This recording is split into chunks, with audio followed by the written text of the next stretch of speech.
मोमिनीन इकराम और अज़ीज़ दोस्तों, अस्सलाम वालेकुम वरहमतुल्लाहि वबरकातुहू। शी एंड एन चैनल के प्रोग्राम मुलाकात ब इमाम ज़मान में हम आप सभी का इस्तकबाल करते हैं।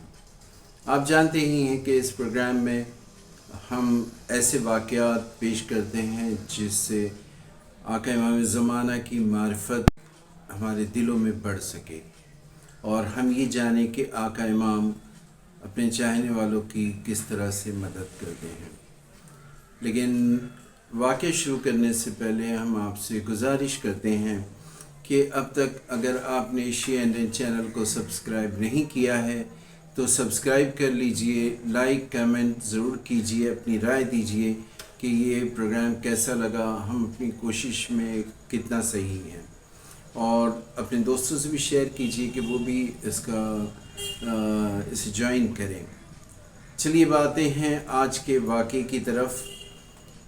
किताब नज्म साकिब में सालेह मुत्तकी शेख मोहम्मद ताहिर नजफ़ी के मुतालिक एक हकायत मज़कूर है जिसका ख़ुलासा ये है कि शेख बरसों मस्जिद कूफ़ा के ख़ादिम रहे और मैं अहल अयाल के वहीं रिहाइश थी।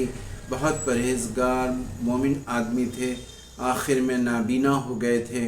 उनका ये बयान बाज़ उलमाए मुत्तकीन ने नकल किया है कि कई साल हुए जो नजफ़ के दो ग्रोहों में जिनसे मेरी माश का ताल्लुक़ था, जंग व जिदाल की वजह से ज़ायरीन की आमदो रफ्त रुक गई थी। अहले इल्म का आना बंद था जिससे मैं बहुत परेशान हुआ। ज़िंदगी तल्ख़ होने लगी क्योंकि कसीरुल अयाल था। कुछ यतीमों की परवरिश भी मेरे ज़िम्मे थी। फाकों की नौबत आ गई। एक शब को ऐसा हुआ कि खाने को कुछ न था, बच्चे मारे भूख के रो रहे थे। उस वक्त बहुत दिल तंग होकर मार गए। इलाही में दुआ करते हुए मैंने ये अर्ज़ किया, ऐ परवरदिगार, अब सिवाय इसके कुछ नहीं चाहता कि अपने मौला आका की सूरत देख लूँ। इसी असना में एक जलील कद्र जिनके चेहरे से आसार हैबत व जलाल नुमाया हो रहे थे, नफीस लिबास पहने हुए तशरीफ़ लाए। मैंने ख्याल किया कि ये तो कोई बादशाह हैं, लेकिन सर पर अमामा भी था। जब उन्होंने नमाज पढ़नी शुरू की तो रुए मुबारक का नूर ऐसा बढ़ने लगा कि नज़र जमाना मुमकिन न रहा। तब मैं समझा कि मेरा ये ख्याल गलत है और उन्होंने ख़ुद मेरी जानिब मुतवज्जह होकर फरमाया, ऐ ताहिर, मुझे कौन सा बादशाह ख्याल करते हो? मैंने अर्ज़ किया, मेरे मौला, आप तो बादशाहों के बादशाह और तमाम आलम के सरदार हैं। फरमाया, ऐ ताहिर, तुम अपने मकसद में कामयाब हो गए। अब क्या चाहते हो कि हम रोज़ाना तुम लोगों की देखभाल नहीं करते? और क्या तुम्हारे आमाल हमारे सामने पेश नहीं होते? इस फरमाने पर उन जनाब की हैबत व अज़मत और सैरत की वजह से जो मुझ पर तारी थी, कुछ जवाब न दे सका।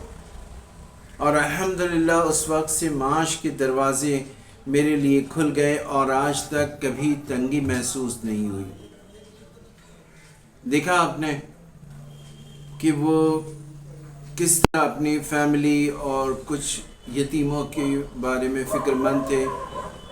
उन्होंने दुआएं की और आका इमाम आए और आका इमाम ख़ुद कहते हैं, क्या तुम सोचते हो कि हम तुम्हारी फ़िक्र नहीं करते? आका इमाम की हदीस हमने बारहा आपकी खिदमत में पेश की है। इमाम फरमाते हैं कि हम बिल्कुल तुम्हारी फ़िक्र करते हैं और तुम्हारे हालात पर नज़र भी रखते हैं।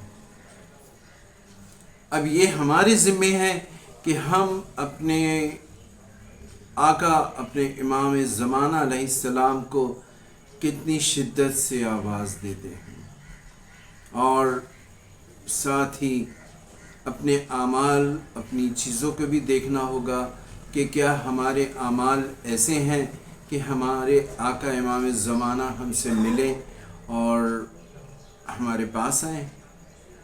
क्योंकि ये तो साफ़ है कि कोई भी मोमिन, कोई भी خود چاہ کر امام سے نہیں مل سکتا، یہ طے ہے۔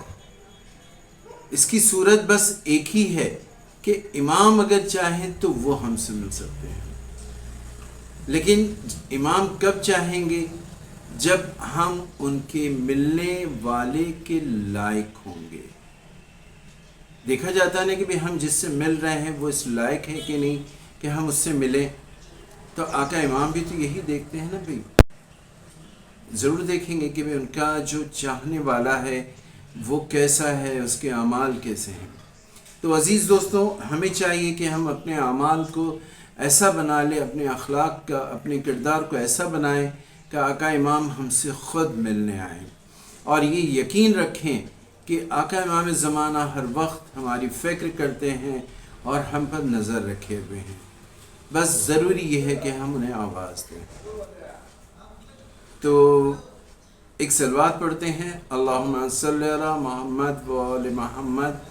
آج بس اتنا ہی، انشاءاللہ آئندہ شب جمعہ پھر کوئی واقعے کے ساتھ آپ کے سامنے ہوں گے۔ تب تک کے لیے اجازت چاہتے، لیکن اس سے پہلے پھر ایک گزارش کہ یہ پروگرام ملاقات با امام زمان، جس کی آج یہ 26واں کے 26 ایپیسوڈ ہے، اس کے متعلق آپ اپنی رائے ہمیں ضرور دیں، ہمیں بتائیں کہ یہ کیسا لگا اور ہم اپنی کوشش میں کتنا کامیاب ہیں۔ اب اجازت چاہتے ہیں، شکریہ، خدا حافظ۔